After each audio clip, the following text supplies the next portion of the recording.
look at your lab investigation experimental design. This is your first one you're doing.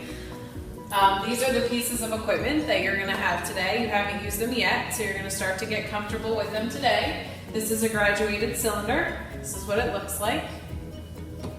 This is a beaker. There are many sizes of beakers. Also, there are many sizes of graduated cylinders, but today you are going to use a couple different sizes of beakers. This is a small measuring cup, and this is what that looks like on your table. So to start off, as we follow the procedures, the first thing that you're going to do is measure 100 milliliters of water and put it into your cup. So you're going to use your beaker to do this. You do have a beaker that just has water in it, so you're going to measure it out using this beaker. You're going to find where it says 100 milliliters on your beaker, and you're going to measure that.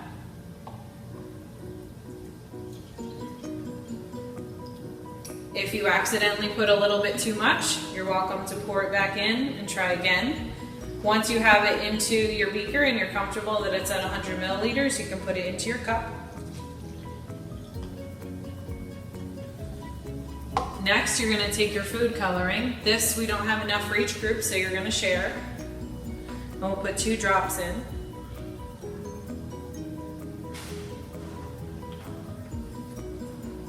You want to mix this around a little bit so the color mixes. Okay, step 3 is to measure 45 milliliters of vegetable oil in your graduated cylinder. So you'll have a beaker on your table that has some vegetable oil. You're going to pour it into your graduated cylinder. The way this works is the numbers count by 10, but each of these little lines is 1 milliliter. So to find 45, you're going to find 40 and then count up to 5, which is a little bit longer because it's in the middle. So you'll fill it to there.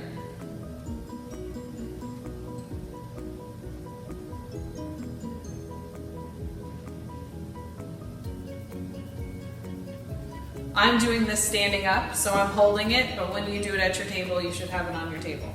So you'll make sure that it's at 45, then you'll carefully pour that on top of the water that's in your cup.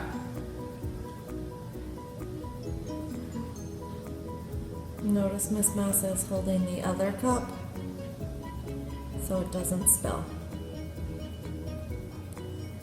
When you do that, you should have a nice layer of oil sitting on top of your water.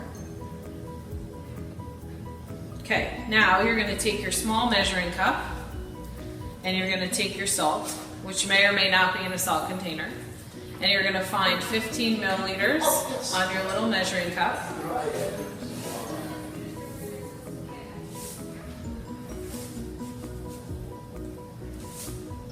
And carefully get it to 15 milliliters.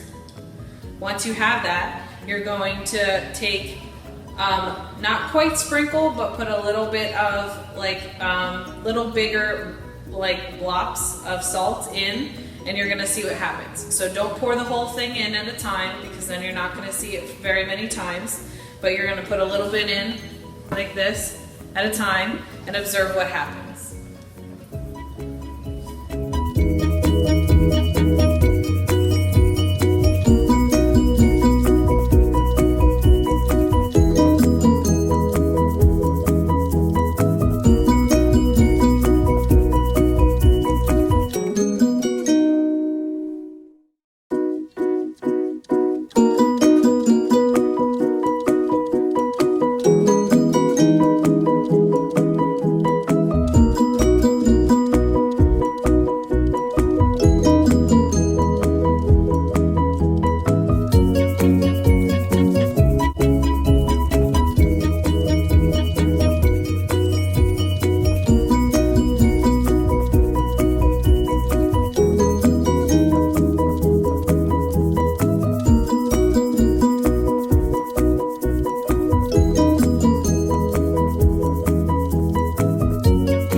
everybody in your group take a video of this so that you can see this as you do it, because you are going to actually try it using something different than the salt. And then as you follow through the lab, you're going to compare what you do with a different sort of powdery substance than salt as compared to what we did here with salt.